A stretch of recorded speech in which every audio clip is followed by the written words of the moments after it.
और बहुत महत्वपूर्ण बात यह है जानना कि हम परमेश्वर के वचन को कैसे पढ़ते हैं। You know, the most important thing about reading the Word of God और is to know the person of Jesus. और खुदा के कलाम को, परमेश्वर के वचन को जब हम पढ़ते हैं तो महत्वपूर्ण बात यह है कि जो व्यक्ति प्रभु यीशु मसीह है उसे जानना। That is the purpose of why the Word of God is given to us. और यही एक उद्देश्य है जिसके कारण से प्रभु का वचन हमें दिया गया। You know, you should ask the question. You should not go through the verse.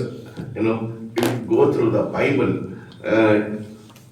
reading chapter after chapter, without asking the question why this particular thing is in the Word of God. और हम परमेश्वर के वचन को जब पढ़ते हैं तो उसको ऐसे पढ़ते ही चैप्टर बाय चैप्टर पढ़ते ही न चले जाएं बिना इस बात की जानकारी लिए कि जो तथ्य, जो सत्य वहाँ दिया गया है, जो बातें वहाँ दी गई हैं, उसको बिना समझते हुए, प्रश्न बिना पूछे कि क्यों दिया गया है, इस बात को बिना जाने आगे बढ़ जाना ठीक नहीं। You know, it's very important that we should not read it as you know, how should I tell it? We should not read it as some kind of not story. We should not read it without really paying attention to what we are reading. और जब हम प्रभु के वचन को पढ़ते हैं, Bible को पढ़ते हैं, तो हम उसमें पूरा ध्यान देते हैं, अपना संपूर्ण ध्यान उसमें न लगाते हुए न पढ़ें, उसको ध्यान लगाते हुए पढ़ें। Don't practice it as some kind of formality that you have to read 2 or 3 chapters or 4 chapters and go through it.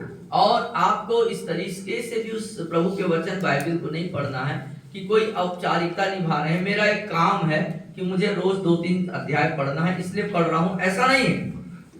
The purpose of reading the Word of God is to know the person of the Lord Jesus Christ. और प्रभु के वचन अर्थात Bible को पढ़ने का जो हमारा मुख्य उद्देश्य होना चाहिए, उसमें जो व्यक्ति है प्रभु यीशु मसीह, उसको बेहतर तरीके से मैं जान सकूं। You know, even from Genesis, if you know, every name has got a meaning. और यदि आप उत्पत्ति के किताब से पढ़ना जारी शुरू करते हैं तो जो नाम वहाँ पे दिए गए हैं, हर नामों के पीछे एक उद्देश्य है। Yes. Adam has got a meaning. Seth has got a meaning. और आदम यदि एक नाम है तो उसका एक अर्थ है, सेत एक नाम है तो उसका भी एक मतलब है। Yes, and also every name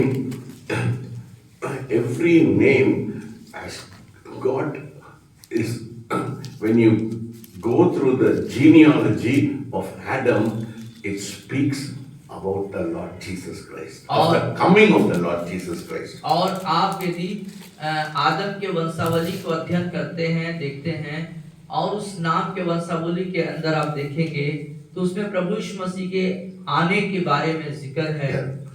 Right from Adam to Methuselah. और आदम से लेके मेथुसेला तक, it speaks of the redemption of the Lord Jesus Christ. और प्रभु यीशु मसीह एक छुटकारे बन करके, छुटकारा हारन बन के आएंगे, इस बात को बताता है। So don't see when you see everything in the Bible has got a purpose. और बाइबल में जो लिखित हर एक जो घटना, हर एक जो बातें, हर एक जो शब्द, उसका अपना एक अर्थ है, मतलब है, उद्देश्य। There is a deep, if it just don't read it at a surface level. और जब आप खुदा के कलाम को पढ़ते हैं प्रियो, तो उथले या सतही स्तर पर ऊपर ही पढ़ते न चले जाएं। No, if you just read it just from, if you do not go to the depth and ask yourself a question, why this name is there? Why, what is the significance of that name? और जब आप Bible को पढ़ रहे हैं तो जब तक कि आप उसको पढ़ते उसके गहराइयों पर नहीं जाएंगे, हर एक को नाम, हर एक जो घटना, हर एक जो बातें हैं उसके गहराई पर नहीं जाएंगे, प्रश्न पूछते हुए अपने आप से कि ये नाम क्यों दिया गया है, इसका अर्थ क्या है, ये जो बातें हैं इसका क्या मतलब है, इसको बिना जाने आप आ रहे हैं तो कोई मतलब का नहीं है, उसकी महत्वता को जाने। Because when you go into the depth, when you go into the depth, the Holy Spirit will give you a revelation about the nature and the character of the Lord Jesus Christ. और जब उसको आप पढ़ते देखते हैं, उसके गहराई पर जा करके अपने से प्रश्न करते हुए उसके मतलब को समझने की कोशिश करते, तो पवित्र आत्मा आपको उसके स्वभाव, उस भाग जिसको आप पढ़ रहे हैं उसमें प्रभु यीशु मसीह के स्वभाव, उसके चरित्र और उसके बारे में आपको पवित्र आत्मा से बताएगा। Hallelujah. Hallelujah. See, for example, I'm giving you an example about the genealogy of the Lord Jesus Christ, tracing from Adam to Jesus. The Bible talks about the genealogy. और मैं एक खास बात को जो बाइबल वंशावली के बारे में बताता है उसके बारे में बताना चाहूंगा। आदम से लेकर के आखिर इस प्रभु यीशु मसीह तक कि उन तमाम जो वंशावली है और नाम है उनमें कैसे प्रभु यीशु मसीह के बारे में जिक्र है। And the people of Israel were set apart for the purpose of bringing, because God wanted through Abraham's descendants, God wanted to bring a savior to the world. और परमेश्वर ने इस्राएलियों को अलग किया कि अब्राहम के द्वारा, अब्राहम के वंशावली आने वाले उनके संतान के द्वारा कैसे प्रभु यीशु मसीह उद्धारकर्ता बन के जगत में आए। If you go through Exodus, he says, I have separated you as a holy nation. और जब आप निर्गमन के पुस्तक में पाते हैं तो क्या देखते हैं, परमेश्वर कहते हैं मैंने तुम्हें संसार से अलग किया है, तुम पवित्र क्यों लोग, पवित्र प्रजा हो। So we think that we get an idea, we think that the lineage of the Lord Jesus Christ is very pure and only from the descendant of Abraham. और हम देख पाते हैं कि बहुत जो कम उम्र से शुरू से ही प्रभु यीशु मसीह के बारे में कि वो एक पवित्र जन था। नहीं, वो हम लोग जीनियोलॉजी की क्या बोलते हैं, वंशावली में देखते हैं, हम लोग सोचते हैं वो परमेश्वर बोला है वो प्रजा इस्राएली लोग एक पवित्र, वो अलग के पवित्र प्रजा है। सो यीशु मसीह उसी पवित्र प्रजा से आया करके हम लोग सोचते हैं, है ना। We think that Jesus has come from a lineage of pure, there is no mixing of any other race but pure Israelites. और हम सोचते हैं कि इस वंशावली के अंतर्गत इस्राएली जो पवित्र प्रजा है उसमें प्रभु यीशु मसीह जो है उन्हीं के समान पवित्र है हो करके आया है, ऐसे करके सोचते हैं। But if you go through the genealogy, लेकिन आप वंशावलियों के हिसाब से देखेंगे तो, वंशावली के हिसाब से देखेंगे तो, so you see Judah, because Jesus came from the lineage of Judah. और आप देख पाएंगे प्रभु यीशु मसीह यहूदा के गोत्र से आए। So what does, if you see, I'm not going to give the Bible verses, you go home and see it. In Genesis it talks about Judah going and marrying a Canaanite woman. और आप देखेंगे इस उत्पत्ति के पुस्तक में यहूदा क्या किया, यहूदा जाता है और कनानी स्त्री से शादी करता है, है ना। And both is, because both is, the Bible says both his sons were wicked. what happened? The third son, Tamar, who married his two sons, and Judah did not give the third son because he was very young. और जो Tamar, yeah. हाँ, तमार जो है शादी करता है ना। No, Tamar married Yeah. Judah's son. हाँ, तो तमार जो है, तमार को क्या करती है कि यहूदा के बेटे से शादी करती है। But because they were very wicked, the Bible says God killed them.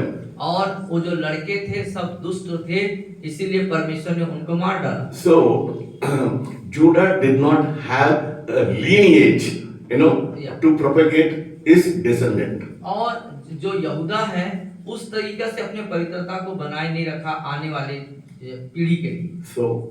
So here was Tamar. She, Judah said, promised, the tradition always says that if one son dies, you give the next son. और जो वहाँ की परंपरा इस तरीके से बर बोलता है कि एक बेटा मर जाता है तो दूसरा बेटा दो।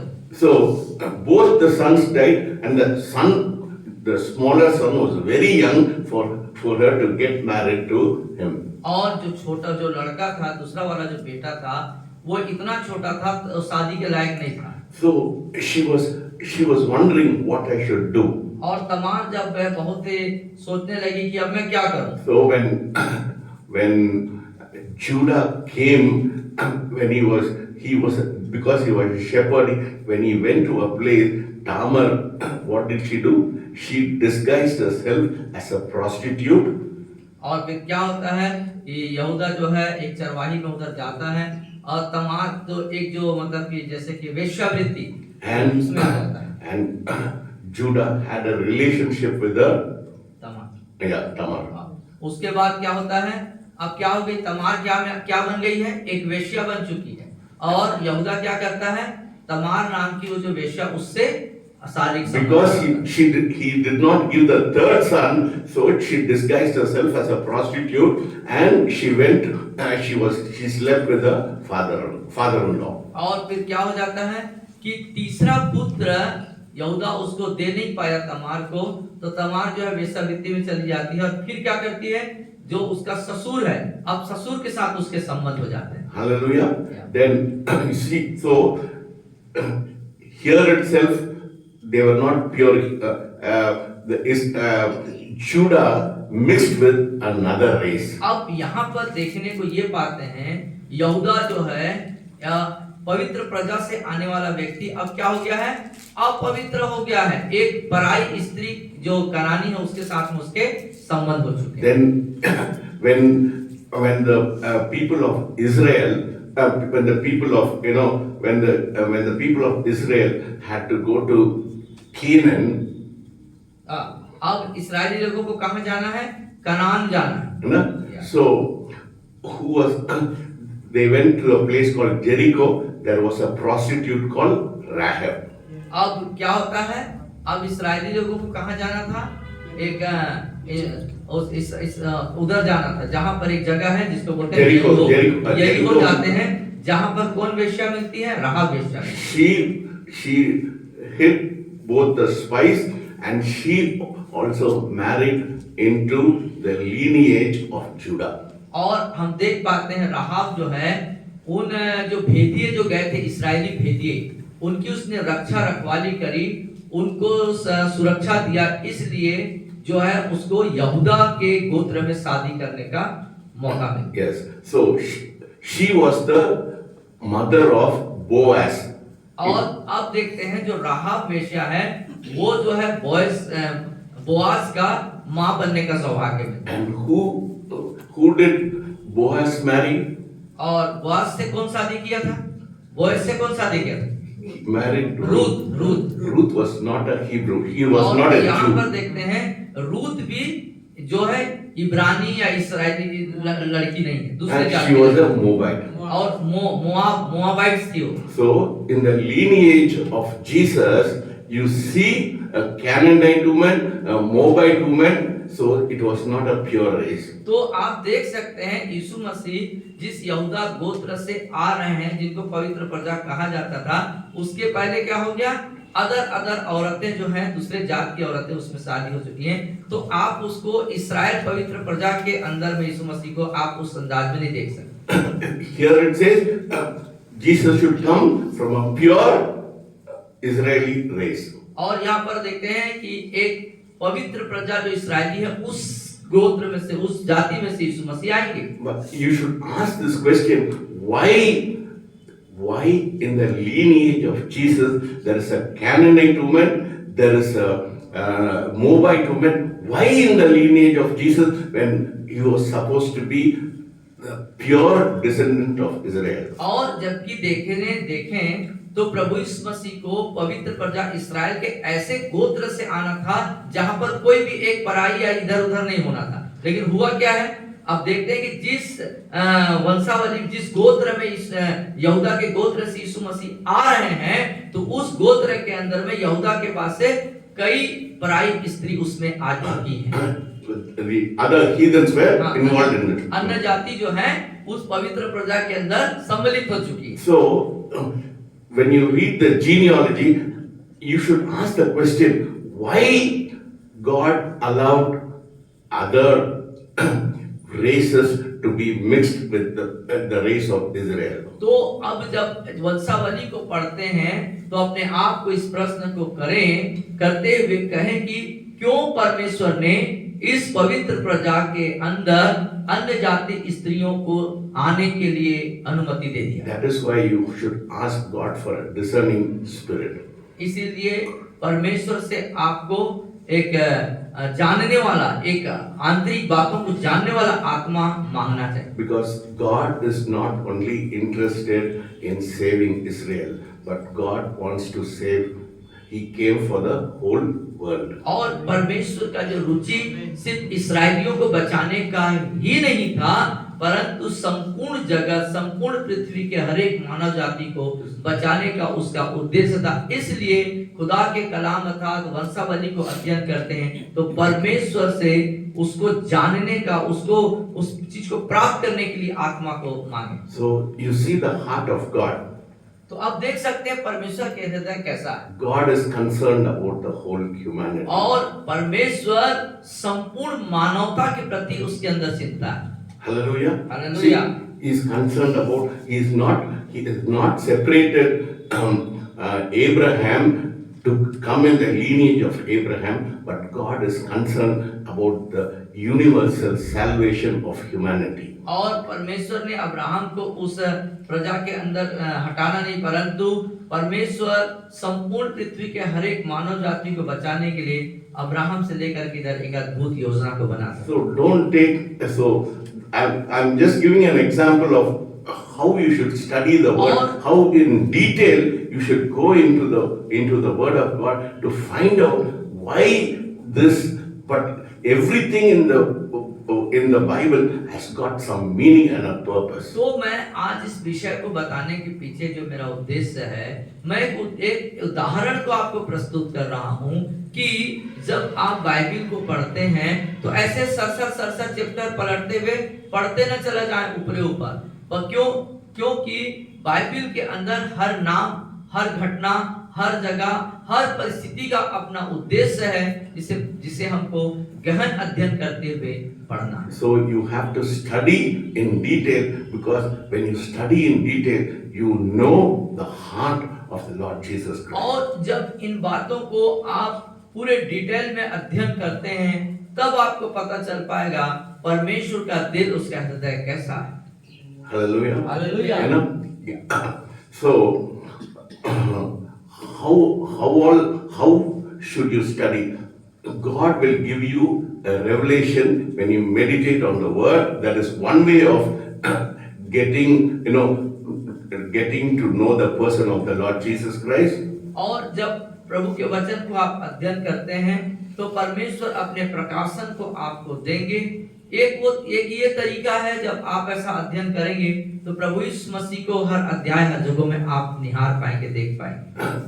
How many of you want to know really know about the Lord Jesus Christ? और आप लोगों से प्रश्न है, सच में आप में से कितने लोग प्रभु यीशु मसीह एक जो जन व्यक्ति है उसको सही रीति से उसको जानना और पहचानना चाहते हैं? Because if you want to grow spiritually, you should know, it is very important, you should know the person of the Lord Jesus Christ.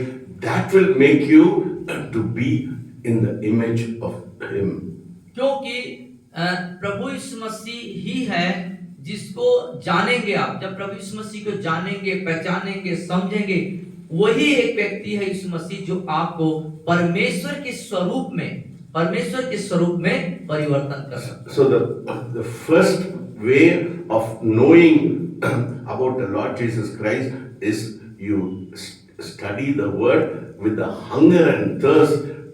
You should have hunger and thirst to know about the Lord Jesus Christ. और जो पहली बात है, पहला तरीका कि परमेश्वर यीशु मसीह को बेहतर तरीके से जानने समझने के लिए तो सबसे पहला जो तरीका है वो ये कि परमेश्वर के वचन को बहुत ही गहन भूख और प्यास के साथ आप अध्ययन करें, तब उसके स्वभाव को आप जानेंगे। That is what it says in John 16 says, when the Holy Spirit comes, He will guide you in all truth. और इसीलिए यूहन्ना के में लिखता है कि जब पवित्र आत्मा आएगा तो तुमको सारी बातें बताएगा और उसका मार्गदर्शन करेगा। So if you want to know about the Lord Jesus Christ, you have to have an intimate relationship with the Holy Spirit. और इसीलिए आप यदि प्रभु यीशु मसीह को बेहतर गहराई से जानना चाहते हैं तो प्रियो, आपका पवित्र आत्मा के साथ गहन गहरा घनिष्ठ रिश्ता संबंध होना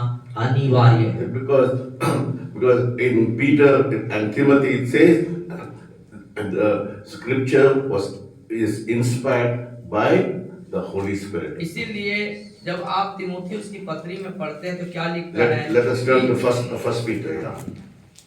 Yeah. First Peter जाइए। और पहले पत्रस में हम आते हैं।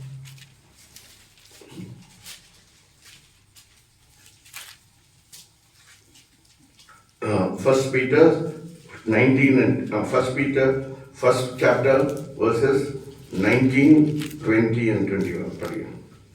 First Peter chapter 1 chapter 19, 21 and 20, 21। और पर निर्दोष और निष्कलंक मेमने अर्थात मसीह के बहुमूल्य लहू के द्वारा हुआ, उसका ज्ञान तो जगत की उत्पत्ति के पहले ही से जाना गया था, पर अब इस अंतिम युग में तुम्हारे लिए प्रकट हुआ। उसके द्वारा तुम उस परमेश्वर पर विश्वास करते हो जिसने उसे First chapter, I'm sorry, second chapter, Peter 1 verses 19, 20 and 21. I'm sorry. हमारे पास जो भविष्यवक्ताओं का वचन है वह इस घटना से दृढ़ ठहरा, तुम यह अच्छा करते हो जो यह समझकर उस पर ध्यान करते हो कि वह एक दिया है जो अंधियारे स्थान में उस समय तक प्रकाश देता रहता है जब तक कि पौ न फटे और भोर का तारा तुम्हारे हृदयों में न चमक उठे।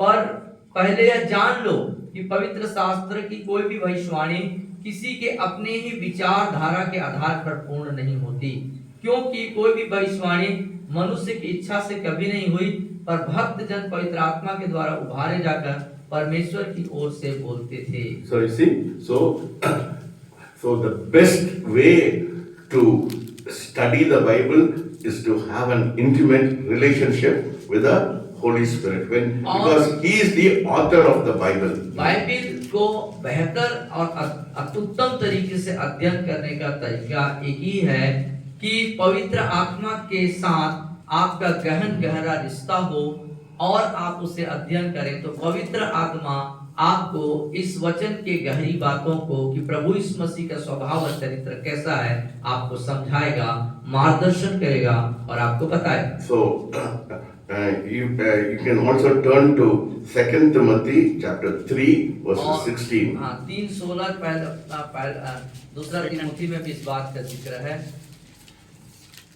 दूसरा तीमुथी 3 में आएंगे 16 और उसके 16वें आयत में देखें, संपूर्ण पवित्र शास्त्र परमेश्वर की प्रेरणा से रचा गया है और उपदेश और समझाने और सुधारने और धार्मिकता की शिक्षा के लिए लाभदायक है, ताकि परमेश्वर का जन सिद्ध बने और हर एक भले काम के लिए तत्पर हो जाए। Hallelujah. So, you see, so the first way of knowing the person of the Lord Jesus Christ is to take the help of the Holy Spirit. So He is the one who will give you a deep knowledge of the Word of God. तो पहली जो बात, प्रभु यीशु मसीह को बेहतर तरीके से जानने के लिए पवित्र आत्मा के द्वारा जब हम अध्ययन करते हैं, उसमें हो के अध्ययन करते हैं, तो पवित्र आत्मा हमको सारी बातों को यीशु के बारे में बताता और सिखाता है। Now, the second way, see, I'm talking from my experience. और मैं जो बातें बता रहा हूँ, मेरे कुछ अनुभवों को आपके साथ बांट रहा हूँ। दूसरी जो बात है वो ये है, The second way of knowing is reading people who have written books. You know, you have to go in details because you get a lot of treasure from some men of God who have studied the Word, and you can get the knowledge of Jesus Christ through reading, godly books. और दूसरा जो तरीका है प्रभु यीशु मसीह के बारे में बेहतर जानने के लिए, कि बहुत से प्रभु के भक्त जन जिन्होंने परमेश्वर के वचन का गहरा अध्ययन किया पवित्र आत्मा में होकर के, और उन्होंने बहुत सारे भक्ति से परिपूर्ण ज्ञान से, बाइबल के ज्ञान से परिपूर्ण प्रकाशन के किताबों को लिख रखा है, जिन्हें आप अध्ययन करने के द्वारा भी प्रभु यीशु मसीह के उसके स्वभाव चरित्र को आप सीख सकते हैं, जान सकते हैं। And the third way of knowing the person or getting a depth of knowledge of the Word of God is listening to godly men's sermon. और तीसरा जो तरीका है प्रभु यीशु मसीह के स्वभाव, उसके चरित्र को और उस व्यक्ति को समझने के लिए, कि ऐसे प्रभु के जन जो भक्त जन हैं, जिन्होंने बहुत ही आत्मिक संदेशों को जो है दे रखा है, उनके आत्मिक गहन संदेश को सुनने के द्वारा, अध्ययन करने के द्वारा यीशु के बारे में सीखेंगे। It all depends on your desire. और ये सारी बातें जो बताई जा रही हैं, लेकिन इसके पीछे जो है आपका अभिलाषा, इच्छा, आपकी गहन अभिलाषा क्या है यीशु को जानने के लिए, उस पर निर्भर करता है। What is your priority? आपके जीवन की प्राथमिकता क्या है? My priority is not looking into Google. My priority is not looking into TV. I am not interested in the worldly things, because my hunger and my thirst is every day I want to grow in the knowledge of Jesus Christ. और मेरी इच्छा न Google पर है, न तमाम संसार की चीजों पर है, या संसार के ज्ञान पर मेरा कोई प्राथमिकता, अभिलाषा, इच्छा नहीं है। मेरा एक ही अभिलाषा और इच्छा है कि प्रतिदिन प्रभु यीशु मसीह को मैं कैसे जानूं। है ना? So if you want to make an impact on people, you should know about the God you worship. If you do not know the God you worship, how can you tell people this is the God? और यदि आप लोगों के जीवनों में अपना प्रभाव डालना चाहते हैं, तो कैसे डालेंगे आप जिस परमेश्वर की उपासना और आराधना करते हैं, उसके बारे में आपको कोई जानकारी नहीं है, कोई ज्ञान नहीं, कोई समझ नहीं है, आप कैसे उनको बताएंगे, किस अधिकार से, कैसे अपने स्वभाव से उसको प्रभाव को प्रकट करेंगे? So it all depends on your desire, how much you want to know Him, how much you want to grow in Him, how much you want to be like Him. और ये सारी चीज निर्भर करता है कि उसको आप कितना जानना चाहते हैं, कितना उसके जैसे होना चाहते हैं, कैसे उसके समान आप बनना चाहते हैं, ये आपकी इच्छा अभिलाषा पर निर्भर है। So your priority is very important. What do you want in life? और आपके जीवन में आप किस बात को ज्यादा महत्व देते हैं, कौन सी बातें प्राथमिकता देते हैं, ये बात आपके लिए मायने रखता है। So if you have a hunger and a deep desire to know about Him, then you'll do everything. You'll be so focused in your life that you will not pay attention to anything else. और जब आपके अंदर सिर्फ यीशु को जानना है, उसको जानने की एक दृढ़ और गहन अभिलाषा जब आपके अंदर उत्पन्न होगी, तब आप उसके लिए प्रयास करेंगे, मेहनत करेंगे, संसार की तरफ आपका ध्यान नहीं रहेगा, पूरा ध्यान जो है आपका यीशु को जानने और सीखने में लग जाएगा। This is the way of growing, this is the way of feeding your spirit and growing into a deeper intimacy with God. और यही एक तरीका है कि आप अपने आत्मा को परमेश्वर की बातों से तृप्त करेंगे और उसके साथ गहन घनिष्ठ रिश्ते में अंतरंग होते जाएंगे, बढ़ते जाएंगे। And if you want to grow in intimacy, it all depends. You can choose your level of, spirituality. आप स्वयं जिम्मेदार हैं, आपके आत्मिक स्टैंडर्ड को कितना बनाना है, आपको स्तर को कहां ले जाना है, ये आपका चुनाव। You can be in a surface level, or you want little bit of world. If you want little bit of God, you can be in that level, or you want only Jesus. तो ये तीन स्तर है। आप एक सतही level के, जमीनी लेवल के मसीह या यीशु को जानने वाला बने रहना चाहते हैं, या फिर थोड़ा एक पैर संसार में, एक पैर इधर मसीहत्व में, उस स्तर पर आप यीशु को जानना चाहते हैं, या तीसरा जो सबसे उच्चतम स्तर है कि खुदा के साथ अंतःकरण, उसके साथ गहरे संबंध, घनिष्ठ रिश्ते में होकर के यीशु को जानना चाहते हैं। As you grow, as you learn to grow in the knowledge of Jesus Christ, you'll be like Him, and whatever you say, you speak, it will have impact on people. और जब यीशु के जैसे बनने के लिए आप सीखते हैं, यीशु के जैसे बनने के लिए सीखते हैं, तो उसके बाद क्या होगा कि जो आप बोलेंगे, जो आप सोचेंगे, जो आप करेंगे, वो इतना प्रभावशाली होगा कि आपके कही हुई सारी बातें बोली और जो प्रस्तुत करेंगे वो लोगों के ऊपर एक प्रभाव को लेके आएगा। I just don't read it like that. I ask my question, why it is like this? और जब मैं खुदा के कलाम को पढ़ता हूँ तो सिर्फ पढ़ के ऐसे आगे नहीं भाग जाता हूँ, मैं वहां पर एक प्रश्न को पूछता हूँ कि यहाँ पर ऐसा क्यों ये चीज हुआ यहाँ पर।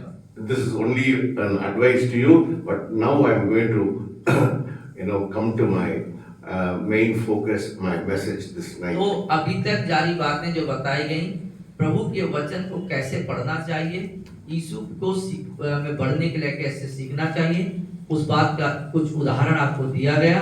अब मैं संदेश के मुख्य भाग पर let us turn to John chapter 2. आइए हम यूहन्ना रचित सुसमाचार के दूसरे अध्याय। Most of you are very familiar with this miracle which Jesus did. और जो चमत्कार प्रभु यीशु मसीह ने यहाँ पर किए, उसके बारे में आप में से काफी लोग परिचित हैं। सब लोगों को मालूम है। सबको मालूम है। दूसरा अध्याय यूहन्ना रचित सुसमाचार। Can you read from chapter 2 verses 1 to verses 10? और मैं आप लोगों के लिए पढ़ूंगा यूहन्ना रचित सुसमाचार दूसरे अध्याय 1 से लेकर 10 तक, ध्यान से सुनिएगा। फिर तीसरे दिन गलील के काना में किसी का विवाह था और यीशु की माता भी वहां थी। यीशु और उसके चेले भी उस विवाह में निमंत्रित थे। जब दाखरस घट गया तो यीशु की माता ने उससे कहा, उसके पास दाखरस नहीं रहा। यीशु ने उससे कहा, हे महिला, मुझे तुझसे क्या काम, अभी मेरा समय नहीं आया। उसकी माता ने सेवकों से कहा, जो कुछ वह तुमसे कहे वही करना। वहां यहूदियों के शुद्ध करने की रीति के अनुसार पत्थर के 6 मटके धरे थे, जिनमें 2-2, 3-3 मन समाता था। यीशु ने उनसे कहा, मटकों में पानी भर दो। उन्होंने उन्हें मुंह भर दिया। तब उसने उनसे कहा, अब निकाल कर भोज के प्रधान के पास ले जाओ। और वे ले गए। जब भोज के प्रधान ने वह पानी चखा जो दाखरस बन गया था, नहीं जानता था कि वह कहां से आया है, परंतु जिन सेवकों ने पानी निकाला था वे जानते थे। तो भोज के प्रधान ने दूल्हे को बुलाकर उससे कहा, हर एक मनुष्य पहले अच्छा दाखरस देता है, और जब लोग पीकर छक जाते हैं तब मध्यम देता है, परंतु तूने अच्छा दाखरस अब तक रख छोड़ा है।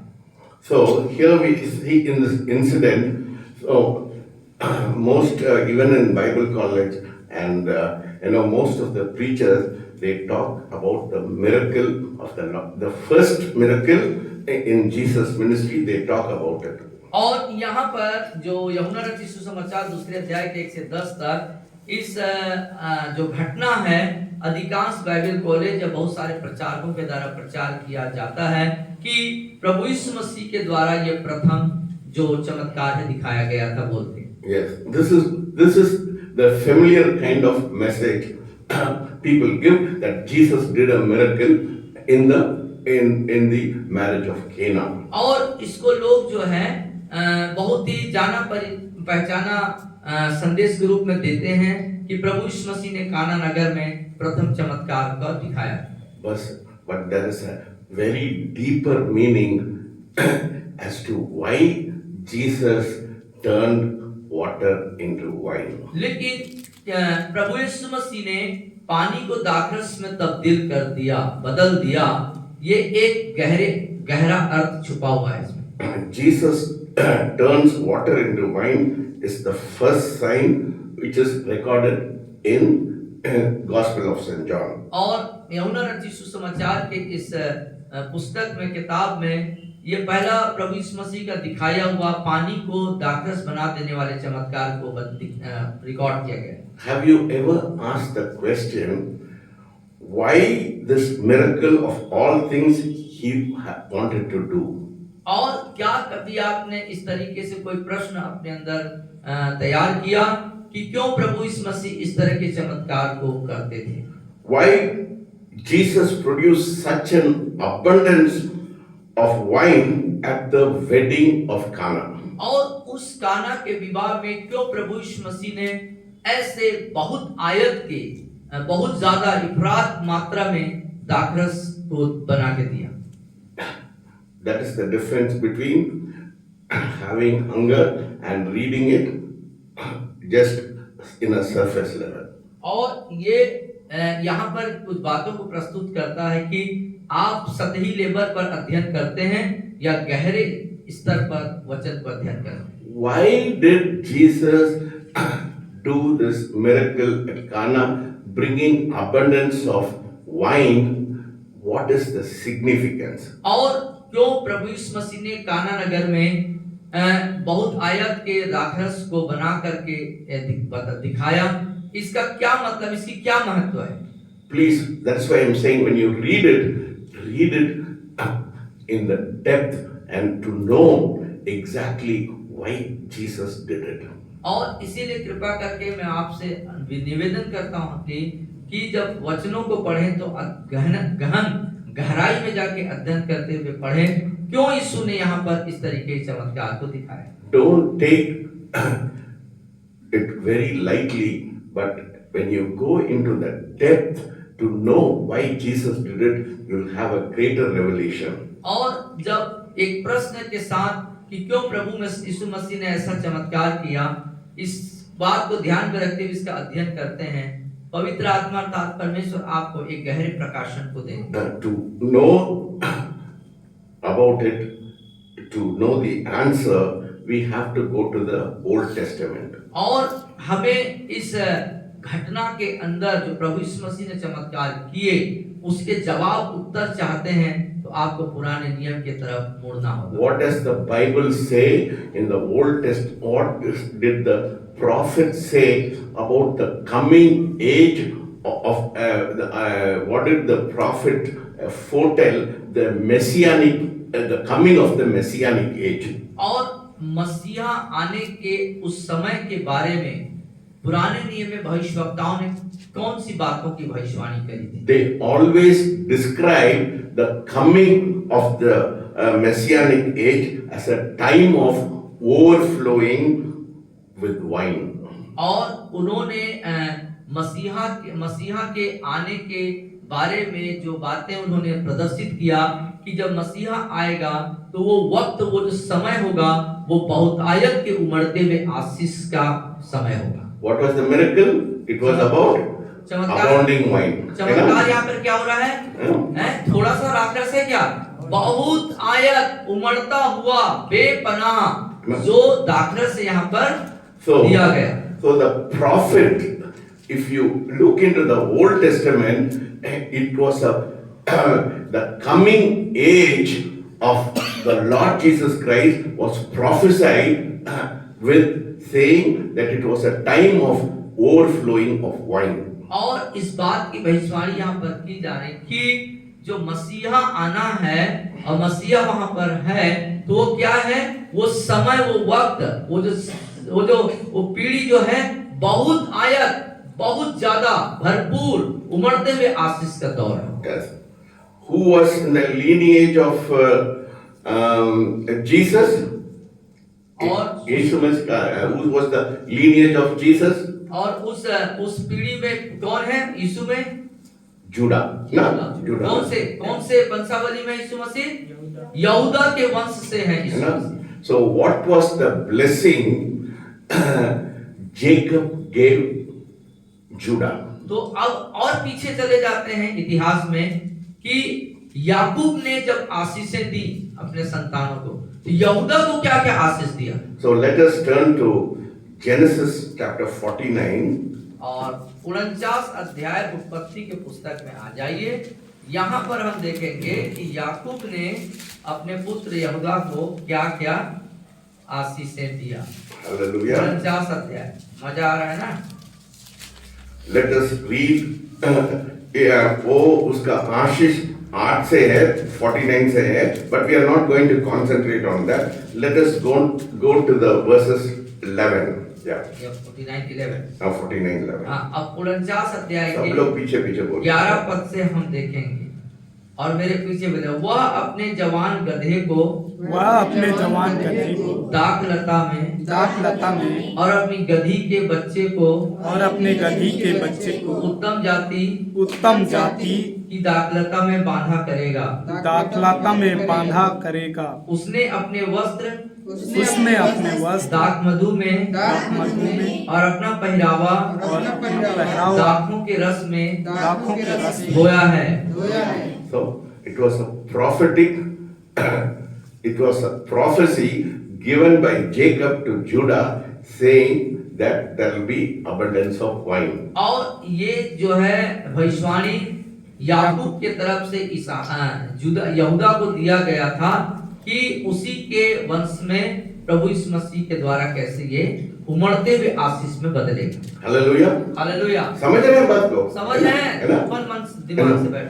He washed his garment in wine and his clothes in the blood of grapes. और उसने अपने वस्त्र दाख मधु में और अपने पहरावा दाखों के रस में धोया है। So the messianic age was prophesied even from the time of Jacob. और मसीहा के समय में, प्रभु यीशु मसीहा के समय में कौन किस तरह की उमड़ती हुई आशीष होंगे, ये बातें याकूब यहूदा के जमाने में भविष्यवाणी हो चुका है। So and let us turn to Joel. अब हम योएल नबी के पुस्तक में आते हैं। Let us turn to Joel. Joel नबी के पुस्तक में आते हैं। Joel 3:18 पढ़िए। Joel 3:18. Yeah, 1 minute. Yeah, I'll also come to that. I also want to see that. Joel 3:18. Yeah. Before Amos 3. Yeah, पढ़िए। उस समय पहाड़ों से नया दाख मधु, सब लोग बोलिए। मेरे पीछे। उस समय पहाड़ों से नया दाख मधु टपकने लगेगा और टीलों से दूध बहने लगेगा और यहूदा देश के सब नाले जल से भर जाएंगे और यहोवा के भवन में से एक सोता फुट निकलेगा जिससे सित्तीम की घाटी सींची जाएगी। Here also it is prophetic thing about the coming of the Lord Jesus Christ, saying it talks about dripping of wine. और यहाँ पर भी वही भविष्यवाणी बात प्रभु यीशु मसीह के आने संबंधित है कि कैसे जो दाख मधु टपकेगा, टीलों में दूध बहेंगे और सब नाले जल से भर जाएंगे। ये भविष्यवाणी की उमड़ते हुए आशीष। The mountain shall drip with sweet wine. और पहाड़ों से नया दाख मधु टपकने लगेगा। And let us turn to Isaiah. अब ऐसिया नबी के पुस्तक में आते हैं। Isaiah always foretold about the coming of the Lord Jesus Christ. और यशायाह हमेशा जो है प्रभु यीशु मसीह के आने के बारे में भविष्यवाणी किया हुआ है। In Isaiah chapter 25 verses 6, और 25 अध्याय की 6 में यशायाह नबी के 25 ना, yeah, 25:6 पढ़िए। और उसके 6वें पद में देखिए, सेनाओं का यहोवा, मेरे पीछे बोले, सेनाओं का यहोवा इसी पर्वत पर सब देशों के लोगों के लिए सब देशों के लोगों ऐसा भोज तैयार करेगा ऐसा भोज तैयार जिसमें भांति भांति का चिकना भोजन और निथरा हुआ दाख मधु होगा। निद्रा हुआ था। उत्तम से उत्तम चिकना भोजन और बहुत ही निथरा हुआ दाख मधु होगा। Here also it और speaks यहाँ पर about. भी वही भविष्यवाणी है, एक भरपूरी के बारे में बता रहा है। So this is the feast of salvation. और Wine is prophetic of the wine of salvation. और ये जो भविष्यवाणी है क्या है? उद्धार का दाख मधु। Yeah, it's a picture of a sweet wine. और एक जो मधु, दाख मधु जो बहुत ही सुंदर, चिकना सुंदर है, बहुत मीठा है, उस भोज और मधु के बारे में बता। Wine well refined, you know. और ये हमको क्या करता है? सही करता है। दाख मधु क्या करता है? शुद्ध करता है, सही करता है। And let us turn to Amos. आमोस की पुस्तक पर आ जाए। Let us turn there. See, that's how we have to study the word, you know. So, we get deep into the words. We should know why Jesus did a miracle. What did he wanted to prove? What did he wanted to, show by doing that miracle? Amos, निकालिए, Amos. और आमोस की पुस्तक में आएंगे और वहां जो हमने देखा 9:13 पढ़िए। 9:13 को पढ़ेंगे। 9:13 9:13 में देखते हैं, यहोवा की यह भी वाणी है, देखो ऐसे दिन आते हैं कि हल जोतने वाला लौने वाले को और दाख रौंदने वाला बीज बोने वाले को जा लेगा और पहाड़ों से नया दाख मधु टपकने लगेगा और सब पहाड़ियों से बह निकलेगा। Hallelujah. Hallelujah. The mountain shall drip with sweet wine, and all the hills shall flow with it. और आखिरी भाग में देखो क्या लिखता है, पहाड़ों से नया दाख मधु टपकने लगेगा और सब पहाड़ियों से बह निकलेगा। So the days are coming. तो वो दिन आ रहे हैं। समझ रहे हो ना? आप समझ रहे हैं? दिन आ रहा है। बोलिए। वो दिन आ रहे हैं। वो दिन आ रहे हैं। So throughout the prophetic utterances and in the word of God, और परमेश्वर के वचन में भविष्यवक्ताओं के द्वारा पूरे बाइबल में कही गई उनकी तमाम बातें, the abundance of wine is symbolic of the messianic age. और बहुत आयत की आशीष, दो दाख मधु तमाम चीजों की बहुत आयत के भरपूरी की आशीष प्रभु यीशु मसीह के दौर, बस प्रभु यीशु मसीह जो मसीहा है उसके बारे में बोला गया, उसकी पहचान है। So when God comes, He wants to bless you. और इस बात को जाने कि जब परमेश्वर आते हैं तो आपको आशीषित करने के लिए आते हैं, आशीष देते You हैं। know, the coming of the messianic age is to bless His people. और मसीहा का अपने समय में आने का मतलब अपने लोगों को आशीषित करना। So when Jesus turns water into wine, तो यीशु जब पानी को दाखरस बना देते हैं, He is not just saving a wedding from the embarrassment or showing His power. और यहाँ पर इस कार्य को करने के पीछे कोई इस तरह की बात नहीं है कि उस विवाह में जो समस्या आई हुई है उसका समाधान करें और अपनी कोई शक्ति या सामर्थ को प्रदर्शित करें, ऐसा नहीं है। What is he doing? वो क्या कर रहे हैं? He is declaring that I am the Messiah. वो इस बात को घोषणा कर रहा है कि मैं ही वह मसीहा हूँ। Hallelujah. And the messianic age has come into this world. और मसीहत्व का, मसीहा का जो दौर है इस जगत में आ चुका The bridegroom has come. और वो दूल्हा आ चुका। So that is the significance of this wedding where Jesus did this miracle, not only to save the embarrassment of the wedding, but to show us that he is the coming Messiah to bless his people. और उसका उद्देश्य यही नहीं था उस चमत्कार को करने के पीछे कि वहां की उस जरूरत को भरपूरी करे और अपना कोई सामर्थ को प्रकट करे, अपने आप को प्रस्तुत करे एक सामर्थ के रूप में, बल्कि वो इस बात को बताना चाहता था, इस बात की घोषणा करना चाहता था कि उमड़ते हुए आशीषों का देने वाला, भरपूरी की आशीष देने वाला मसीहा आ चुका है। खत्म करेंगे और आगे बढ़ेंगे। क्या खत्म करेंगे ना? Okay. But it is very interesting. Okay.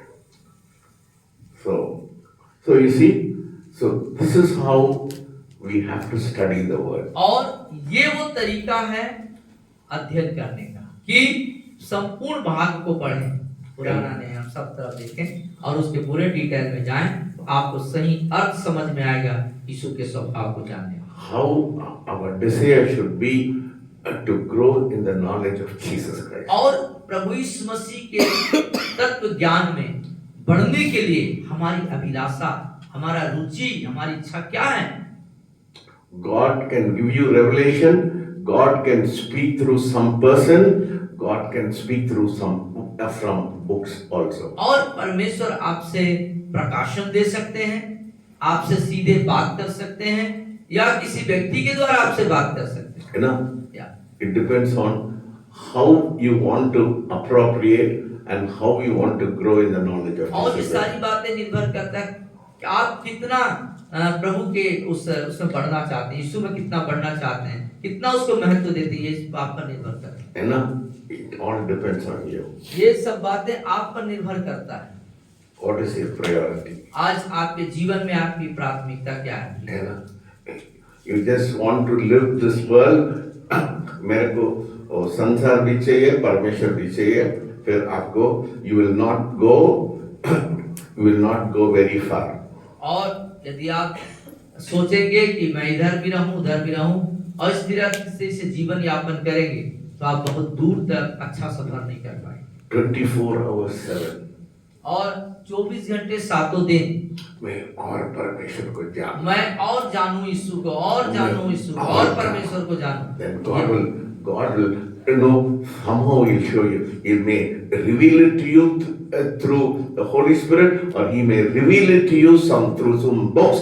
He may reveal it to you through some message, but He will tell you, this is how you have to grow.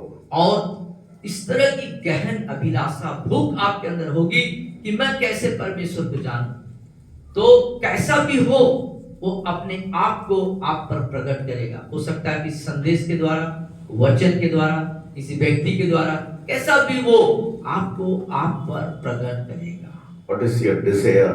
What is your what is your desire? तो आज की शाम आपकी गहन अभिलाषा क्या है? क्या है? That is what God is asking you. यही बात परमेश्वर आज आपसे पूछ रहे हैं। You know, you want to know God at a surface level, you want to know God a little bit more, or you want to be always in His presence. या फिर आप उथले सतही स्तर पर यीशु को, परमेश्वर को जानना चाहते हैं, या और थोड़ा सा ज्यादा जान लेना चाहते हैं, या फिर उसके साथ पूरा उसको जानना चाहते हैं। Hallelujah. ये आपके ऊपर निर्भर करता है। You know, क्या? God will not put any pressure on you. और परमेश्वर कभी भी आपके ऊपर कोई प्रकार का दबाव नहीं डालते, न डालेंगे। You know, It all depends on your hunger. और ये सारी बातें निहित है इस बात पर आकर रुकता है कि आपके अंदर उसको जानने के लिए कितनी भूख है। आप उसके कोच में हैं, वो दिखाई देगा। आप नई कोच में हैं, वो आपके पास कुछ नहीं करेगा। यदि आप उसको ढूंढ रहे हैं, उसको खोज रहे हैं, तो वो आपको दिखाई देगा। नहीं खोजेंगे तो नहीं दिखाई देगा। है ना? Very important. बहुत महत्वपूर्ण। So this evening, tell God, Lord, my priority is to know you more and more in my life. तो आज की शाम आज अपने दिल में इस बात को प्रार्थना करें, कहें कि प्रभु मैं आपको ज्यादा ज्यादा बहुत ज्यादा जानना चाहता I हूँ। want to grow in the depth. मैं उस गहराई में बढ़ना चाहता हूँ प्रभु। My purpose in this life is to reflect the image of God. और इस जीवन में मेरा एक ही उद्देश्य है प्रभु कि मेरे जीवन के द्वारा मैं आपको प्रकट कर सकूं। Reveal yourself to me more and more, Lord. और मुझ पर परमेश्वर अपने आप को ज्यादा से ज्यादा प्रकट करें। You are my priority. आप मेरे जीवन की प्राथमिकता है। I will not read the word very lightly, but I go into the depth and to find out why this this word is written, so that I may receive the blessing you have for me. और परमेश्वर मैं आपके वचन को हल्के रूप में अध्ययन नहीं करूंगा, बल्कि आज से मैं आपके वचन के गहराई को में जाकर उसको अध्ययन करूंगा, जिससे आपकी दिव्य प्रकाशन मुझे प्रकाश That's प्राप्त हो what जाएगा। Timothy says. Now what does Timothy say? पढ़िए फिर से Timothy पढ़िए। तिमोथी को हम फिर से पढ़ेंगे। Second संपूर्ण Timothy. पवित्र शास्त्र परमेश्वर की प्रेरणा से रचा गया है। Hallelujah. Yeah. So it is for your benefit. Everything is written here. और ये सब कुछ यहाँ पे लिखा हुआ है। ये आपके फायदे के लिए संपूर्ण पवित्र शास्त्र परमेश्वर की प्रेरणा से रचा गया है और उपदेश और समझाने, सुधारने और धार्मिकता की शिक्षा के लिए लाभदायक है। Hallelujah. So you see why the word is given to us. और आप देख सकते हैं प्रियो कि क्यों वचन हमें दिया गया है। So use the treasure to grow spiritually. और परमेश्वर के इस अनुपम धन को अपने जीवन में इस्तेमाल करें ताकि आप बेहतर तरीके से बढ़ सकें। Hallelujah. Hallelujah. Tell God, Lord, I want to go to the depth. और आज कहें प्रभु से, परमेश्वर मैं गहराई में जाना चाहता हूँ। Let us pray. आइए प्रार्थना। प्रार्थना करें। पिता परमेश्वर, धन्यवाद आज के इस बहुत ही रुचिकर और बहुत ही खास संदेश को आपके अभिषेक दास के द्वारा यहाँ पर बताया गया पिता, कि इस संसार में इतना हम गुम जाते हैं, काम और तमाम बातों को रखते हुए एक बहाना रहता है हमारे पास, और वचन को जैसा हमें पढ़ना अध्ययन करना चाहिए नहीं कर पाते, उथले रूप में लेते हैं, काम चलाओ काम करते हैं, और इस स्थिति में कदापि हम आपकी मनोहरता, आपके दर्शन को हम नहीं प्राप्त कर सकते। पिता परमेश्वर, जहां पर भी लापरवाही हुई क्षमा कीजिए और सहायता कीजिए आज हम में से हर एक को, कि आज के संदेश के द्वारा जो हम आशीषित हुए हैं, पिता हमारी सहायता करें, हम गहराई से आपके वचन को ईमानदारी के साथ अध्ययन करें, क्योंकि वचन के हर एक भाग, हर कोने में आप दिखाई देते हैं प्रभु। आपको देखना, आपको मिलना, आप में बढ़ना ही हमारे जीवन की प्राथमिकता होने पाए। आज हम इस बात को प्रण देके जाते हैं कि अपने परमेश्वर से इस वचन के अनुसार हर समय गहरे घनिष्ठता में जाएंगे प्रभु जी। हम सबके आंखों को, कानों को, समझ को खोलिए और हमारे अंदर रुचि, अभिलाषा को जागृत करिए, ताकि ज्यादा से ज्यादा आपके वचन को गहरा अध्ययन करें, आपके स्वभाव को जाने, आपके चरित्र को जाने, और उस यीशु मसीह जो हमारा उमड़ता हुआ भाग है उसको हम जानने पाए प्रभु, और हम फले, बढ़े और बहुतायत का फले और प्रभाव डालने वाले लोग बन जाए पिता। यही हमारे जीवन का उद्देश्य होने पाए। आज के पवित्र जीवित वचन जो प्रकाशन के रूप में आया, उसके लिए हम धन्यवाद करते हैं। आपके दास के लिए धन्यवाद करते हैं। उपस्थित हर एक भाई बहन जो यहाँ पर हैं, उनके लिए धन्यवाद करते हैं, और हमें अपने उस गहरे भाग में हमको ले चल, ताकि हम बहुत आयत को प्राप्त कर सकें। सारा आदर महिमा आपको देता हूँ। आज की रात हमसे बातचीत कीजिए और ये बातें हमारे दिलो दिमाग में गूंजने पाए, हर समय यीशु को देखने और उसके प्यार में बढ़ने के लिए हमारी अंदर भूख उत्पन्न होने पाए। सारी बातों में धन्यवाद करता हूँ। प्रार्थना यीशु नाम से मांगता हूँ। Amen. The Lord will bless you and keep you. The Lord will make his face shine upon you. The Lord will lift up his countenance and be gracious unto you and give you peace. In the name of the Father, Son, and the Holy Spirit. Amen. We give all the glory to Jesus and tell of his love, his wonderful love. We give all the glory to Jesus and tell of his wonderful love. Amen. सबको जय मसीह।